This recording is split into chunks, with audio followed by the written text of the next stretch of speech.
Have you ever wondered how dependent men are on women or women rely on men?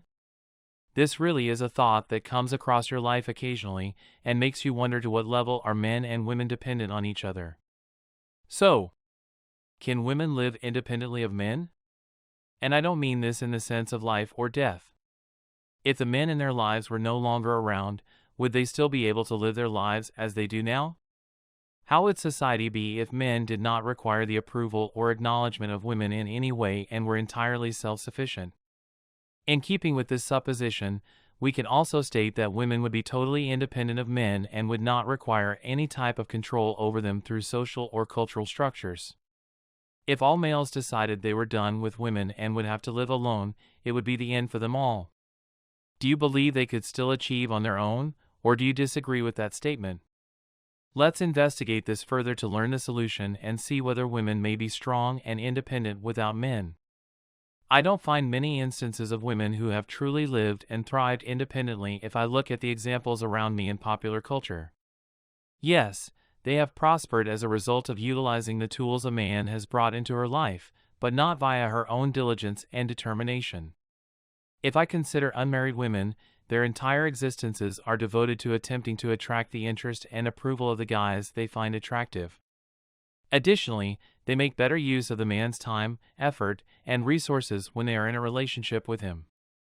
If I look at married women, they rely largely on their husbands to pay for almost everything, including rent or mortgage payments, utilities, food, petrol, clothing, vacations, medical care, insurance, and other expenses.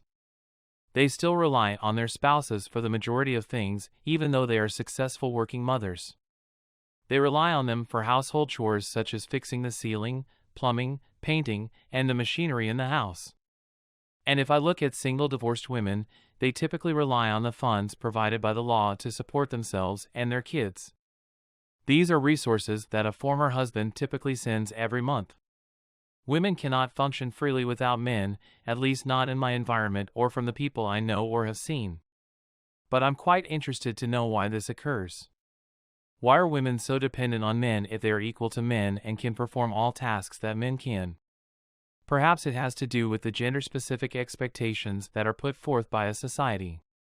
Perhaps males are always expected to provide the resources while women are expected to raise the children. However, the majority of women do not subscribe to this viewpoint.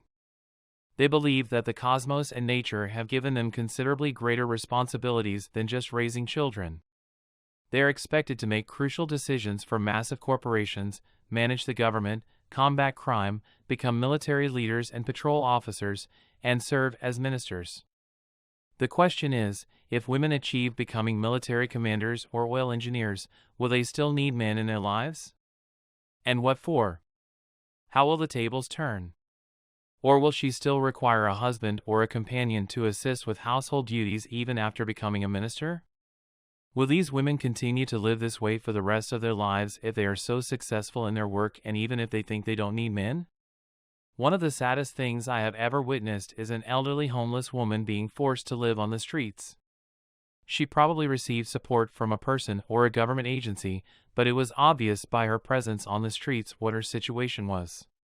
Most of the time, it's because she was ultimately obstinate and believed she could have done it on her own without being subject to a man's direction and control.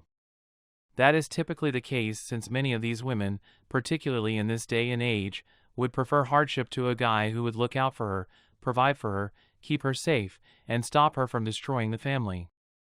I've observed throughout the years that this is the truth for women who find themselves in difficult circumstances. The other reason some women end up homeless and without a job is often related to drugs, poor life choices they make for themselves, or just a horrific incident like their house catching fire. Because of this, I agree with the notion that you shouldn't feel sorry for women when you come across them in trying situations. Too often, people will save women simply because they are female without taking into account what put them in that situation or choosing to ignore it. People regularly walk past homeless men without stopping to think about them. I do it too. But when I see homeless women or hear a woman sob about her impending financial ruin, I react the same way. You might be asking how I'm able to be so callous and ruthless. It was part of my job when I used to work for the government to listen to people's heartbreaking tales 5 days a week for a whole year. As a result, I don't care and won't assist these individuals. I am aware that they almost always place themselves in that situation by acting rebelliously and wasting away their 20s. When you start to understand the reasoning behind most of their explanations of why they needed help and how they got into their current predicament, you start to see trends in human behavior and realize that the majority of them were foolish. Gentlemen, pay close attention. Because of the decisions they made as young adults, the majority of women are now in financial trouble. They made decisions that lasted well past their middle age. I've seen it time and time again, and one instance of this would be a young woman who became pregnant after dating a stereotypical bad boy. Now the father, who is also a teenager and has tattoos on his arms, is not going to take care of the newborn since he's just not ready or mature enough. This girl will get pregnant for another man a few years later, and she will give birth to 2 children on her own, without the help of a father. Women often behave in this way because they struggle to function in settings where men are the dominant gender due to their limited capacity for long-term thought. So, if we look at the other side, do men need women to survive? If yes, then to what extent? What would occur if men lost interest in women? What effect would it have on these ladies in the end? First and foremost, we need to understand that women have only advanced to this degree because men have taken care of and protected them. Without women, we actually cannot procreate and would have long since gone extinct as a species, therefore without them, we wouldn't have lasted to the year 2022. Aside from the biological necessity for men and women to procreate and for women to care for and raise the offspring, men do not at all need women to survive if they do not want to. On an individual level, women have harmed men more than if that man had been left to his own ways and habits. This is due to the fact that a woman cannot provide stability to a home like a man can without a guy. In addition, women frequently make decisions that are harmful to the family structure because they lack long-term thinking skills. This also involves a great deal of biology and psychology. When you observe single mothers, you will see that they are unable to fulfill both the responsibilities of a mother and a father. She may be a great mother, but she will still want a replacement for the absent father in order to give the kids a role model they can look up to. Someone who can support them, look after them, and shield them from mishaps, natural disasters, insect bites, and anything else. Men also have a need to construct things. Men have constructed homes, shelters, buildings, roads, bridges, and weapons throughout the course of human history in order to improve in life and support their family. Throughout history, women have served as caregivers, healers, and comforters as well as lovers of their spouses, mothers of other people's children, and protectors of their own children. Do you see the significance of this? Men have remained true to the roles that nature has assigned to them. Women never have. Throughout the history of humanity, women have never been happy with their position because they have always yearned for what the males possessed: power, command, legitimacy, and leadership. And right now, positions that were formerly held by men, like CEO or Prime Minister, are increasingly being filled by women.